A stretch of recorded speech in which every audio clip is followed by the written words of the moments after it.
makinis yung aircon, malamig pintura. Ay putya! Ice cold yung pintura.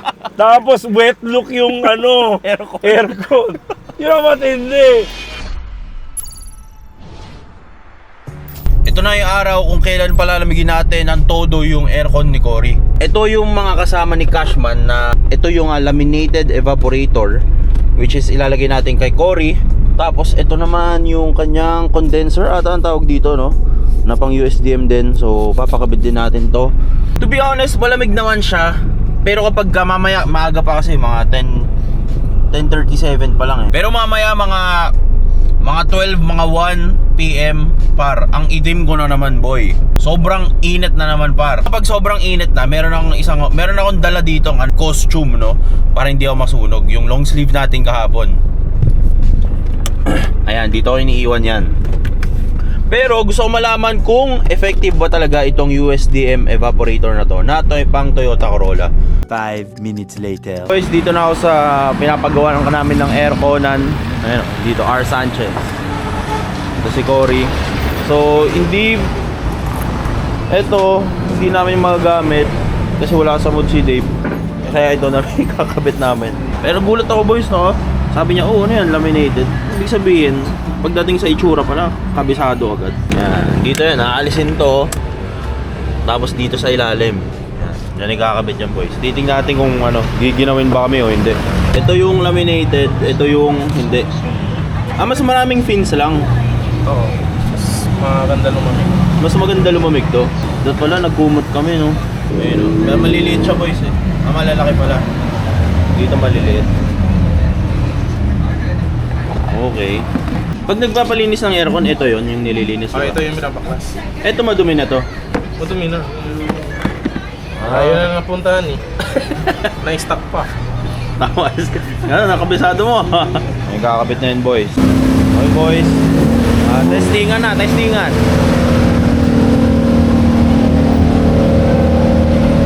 Ya, bomba ya. Tingnan nga natin kung ano na. Automatic. Frozen age na dito sa loob, boy. Ang lamig. Woo! Nag-yelo na guys, oh. Joke lang. Linisan lang. Linisan mo lang, baka mabigat na kasi sa sobrang dami ng dumi. Pili pa po. Dumi, oh. Okay lang, yun oh. Grabe yung dumi guys, oh. Fuck!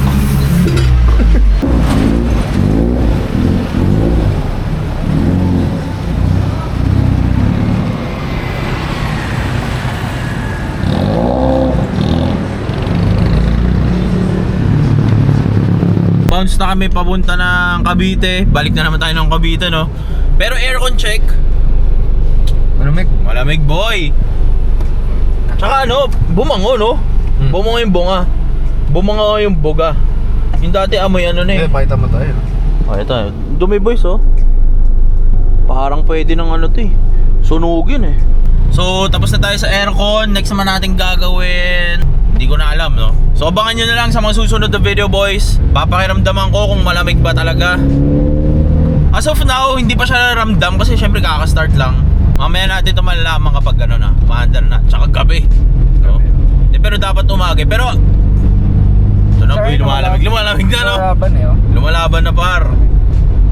Gagi, kunin mo nga yung kumot ko dyan. Yung sweater mo. Yung sweater ko. Alisin ko na yung sweater ko. Hindi, pero boys, lumamig talaga. Next na ating gagawin para kay Cory is ayusin yung mga weird na mga nasira sa kanya. 5 minutes later. Dito na tayo ngayon sa Tirona Tire Trading. Ito si Cory. At papakita ko sa inyo ano yung ikakabit nating mga gulong para sa panibago nating mugs na hindi ko alam saan ikakabit. Ito yung binili nating GT Radial SX2 Champiro. Agang! Brand new yan, sir, oh. Road day, ayun, 0524. Ayun, nalapat na isa. Papakita ko sa inyo anong pinagkaiba ng parehas na 205 na semi-slicks, tapos 205 din na daily tire. Ayun, makikita nyo boys, ayun, oh. Kitang-kita nyo yung sidewall. Ito kasi medyo bilogan eh. Ayun, oh. Medyo malambot, di ba? Ito medyo squalado. paswer siya. Tsaka sa itsura talaga, boy. Pang, tingnan mo yung tindig sa daily tire. Para mas meaty talaga, kaya tinatawag nila na meaty tire to. Kasi para siyang puputok yung itsura eh, parang puputok yung tindig eh. Tapos pinagkaiba ng 45 series sa 50 series, ayun, mas mataas. Ayun. Pero malayo pa lang tol, makikita mo na ano mas maganda talaga. Ayan boy, so pagtabihin naman natin. Ayun boys, dito naman kapag semi-slicks, makikita nyo na mas onti yung buhit, no? Kumpara dito sobrang daming mga hiwa-hiwa eh, di ba? Kasi tawag dyan, ito yung mga dinadaanan ng mga tubig kapag rumorolyo kayo. Ayun yung mga nilalabasan para hindi kayo dumulas, no? Para may contact point pa rin. Pero dito makikita nyo, onting-unti na lang siya. Kasi mostly ginagamit talaga to pang karera, pang circuit. So, bihira siya gamitin sa ulan, no? Pero still, kaya siya semi-slick kasi yung slick tire, wala na talagang mga guhit. Kaya siya semi-slick kasi medyo onti na lang yung ano niya. Yung mga kalimutan ko tawag dito ba sa daanan ng tubig, no? Tapos meron din siyang mga compound, no? Tawag doon eh, hanapin natin, teka. So, ito kasi, softer compound siya. Ibig sabihin, mas mabilis siya maubos dito. Kaya kung makikita nyo, ito parang antigas eh, no? Ito parang smooth, ayun, no? Dito parang medyo rough, no? Kasi mas matibay yung ganitong gulong kaysa sa ganito, no? Kumbaga sa mas mabilis maupod yung ganitong material kaysa sa ganito. Kayo comment down below boys. Ano mas magandang gulong, 'di ba? Ito medyo low profile. Ito naman medyo pangkarera yung itsura. 'Di ba? So yan ang nagagawa ng tindig ng gulong sa isang mugs, no? Pagkatapos isa, syempre may center cap eh, no? Pero palag-palag pa din, ayan, no? Tingnan natin kung saan natin 'to ikakabit pag-uwi. So sila mapicturean ng lahat semi-slicks, no? Para tindig, no? So papakita ko sa inyo yan kapag nakakabit na. Ito pala yung owner, pakilala ko sa inyo. Pangalan mo, boy? Choy, Si Choi. Saan ba tong shop nyo? sa Bacoor, Abay, Tirona Highway. Kaya Tirona Tire Trading pangalan. Tirona Highway to? Oo. Curious ako, no? Magkano ang Champiro dito sa inyo? Actually, nasa 6, pero may discount pa naman. 6K isa. Oo. Sa anong sukat yan? Sa mga 16s. Pag sa 15s, Sa mga 15s, mga 5-8, ganyan. Ito yung mga for sale namin. Ayun. ayun, no? Kita nyo, may bakante na. May bumili kanina. Actually, mga copy to. Mukha lang siyang orig. Ito yung brand, yung R1. Alos lahat naman yung 14. 14s? Pero, hindi, size 15 siya. 15s. Yung price niya 14K. Kahit alin dyan. Ayun, Watanabe sa taas, magkano yun? Nasa 12. 12K? Oo. Mura, Size no? 14. Yung T37, ito yung parang copy ng T37. Oo. Magkano yan? Mga 14. 14K. For sure may C28 dito, asan? Ito meron. Ayun. 14K din. Yes. Okay. Pagdating naman sa mga gulong, ano yung mga gulong na meron kayo dito? Yan, yung kinagay rin namin GT, Cylon, Nangang. May mga branded rin naman. Katulad ng nakakabit dyan, Dunlop, tsaka Yokohama. Yan, i-waste nyo lang, Tirona Tire Trading, makikita naman yan. Basta yung tapat ng ISHRM Studio. Ayun, nasa likod natin. ISHRM. Yan yung palatandaan, saka yung furniture na. Yung well top. Shoutout tol, sino gusto mo shoutout? Yan, shoutout yung yung kapitbahay ko sa Molino. Kasi yung Stance, kung kailangan nyo ng sound setup or accessories. Yan, Oo. pwede ko i-recommend doon. Meron din silang tint. Matanong ka pala kasi ako, gusto ko ng alam mo naman, papunta na ako sa Pajero, di ba? Oo, Ano yung bibiliin kong gulong para sa Pajero ko? BFG. BFG. Magkano BFG? Magkano BFG? Well, handa ka na naman siguro mga 16. 60K, set na. Hindi, mga 16 isa. Pero di ba, set of 5 naman? Yes. Okay. May discount naman yan. Okay, basta hanapin nyo si Choi. Yan, hanapin nyo lang ako. Oo. Ano din pala, shoutout kay JD Mufflers. Yan, malapit lang. Along Kawit. Kung Okay. kailangan nyo ng malupitang exhaust dito.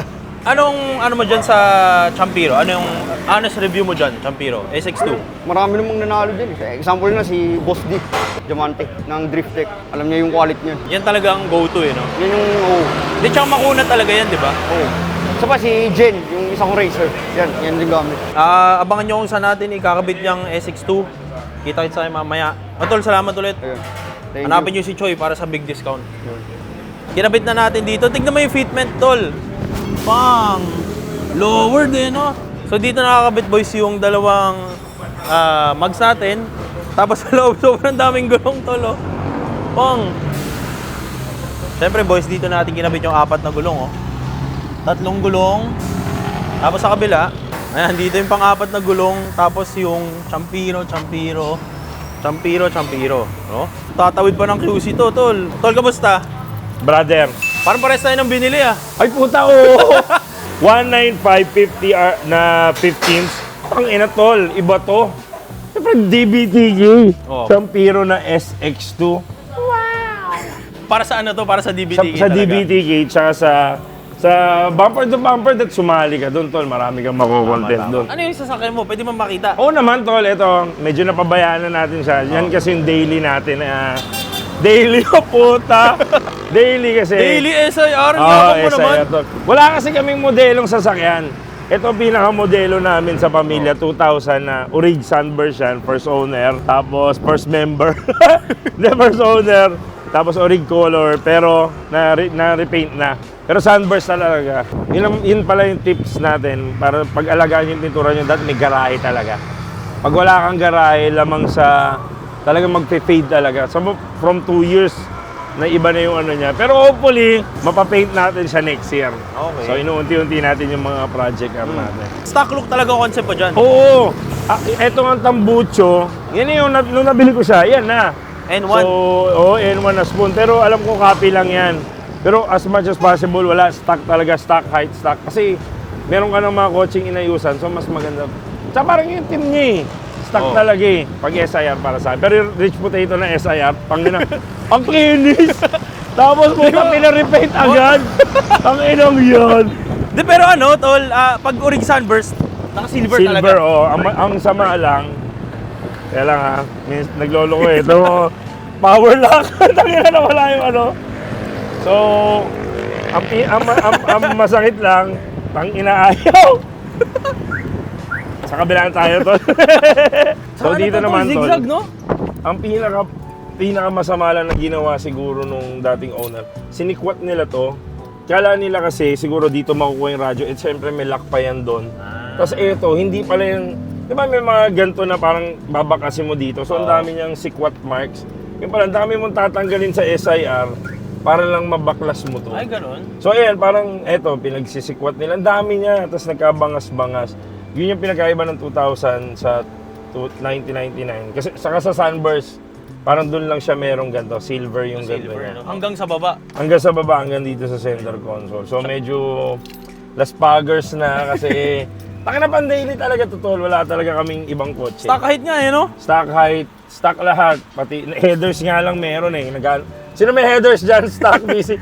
Kailangan ko talaga. Iba kinikilo ako, kailangan ko. Butya. At saka ano, boys, zigzag, oh. Zigzag interior yan. Okay. Pati siding stall. Ayan, zigzag talaga. Tsaka yung original mileage niya, kaya ako din ito kasi nasa 165 pa lang. Walang pitik yan ha. 165 kilometers. Pero ano to, makinis yung aircon, malamig pintura. Ay putya!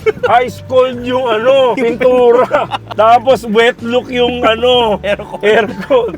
Yun ang matindi. Shoutout sa'yo, taga dito lang yun eh. Tol. Brother, maraming Salamat, salamat. Rich potato in the motherfucking building. Let's go!